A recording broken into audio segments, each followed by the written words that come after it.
ଚତୁର କୁକୁଡ଼ା। କୁକୁଡ଼ା ଆଉ କୁକୁର ଦୁଇ ମିତ, ଦୁଇ ଜଣଙ୍କର ଭଲ ପଡ଼େ।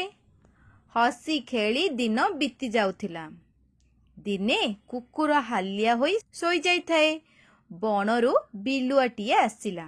ହେଲେ ପିଲେ କୁକୁଡ଼ା ଆଉ କୁକୁର ଦୁଇ ଜଣ ମିତ, ମିତ ମାନେ ସାଙ୍ଗ। ଦୁଇ ଜଣଙ୍କର ଭଲ ପଡ଼େ। ହସି ଖେଳି ସେମାନେ ଦିନ ବିତାଉଥିଲେ। ଦିନେ କ'ଣ ହେଇଛି ନା, କୁକୁର ହାଲିଆ ହୋଇ ଶୋଇଯାଇଛି। ବଣରୁ ଗୋଟିଏ ବିଲୁଆ ଆସିଲା। ତାକୁ ଦେଖି କୁକୁଡ଼ା କ'ଣ କଲା, ଭୟରେ ଥରିଲା। ବିଲୁଆ କୁକୁଡ଼ାକୁ କିପରି ଖାଇବ ଭାବିଲା। ପାଖକୁ ଯାଇ କହିଲା, କୁକୁଡ଼ା ଭାଇ ଆସ ମିତ ବସିବା, ହସ ଖୁସି କରି ଚଳିବା। କୁକୁଡ଼ାକୁ ଦେଖି ବିଲୁଆ କ'ଣ ଖାଇବା ପାଇଁ ଭାବିଲା। ଆଉ କିପରି ଖାଇବ ଉପାୟ ପାଞ୍ଚିଲା।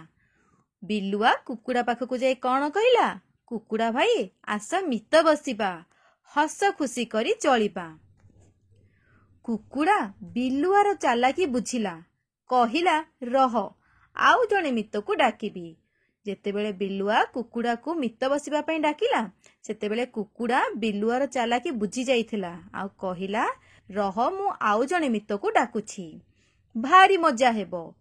କୁକୁଡ଼ା ଡାକ ଛାଡ଼ିଲା। କୁକୁର ଭୋ ଭୋ କରି ଦୌଡ଼ି ଆସିଲା।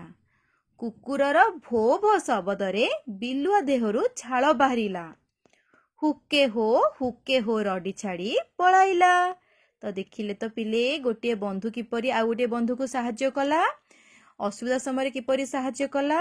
ଯେତେବେଳେ ବିଲୁଆ କୁକୁଡ଼ାକୁ ଖାଇବା ପାଇଁ ଆସିଥିଲା, ସେତେବେଳେ କୁକୁଡ଼ା କ'ଣ କଲା, ତା ମିତ କୁକୁରକୁ ଡାକିଲା।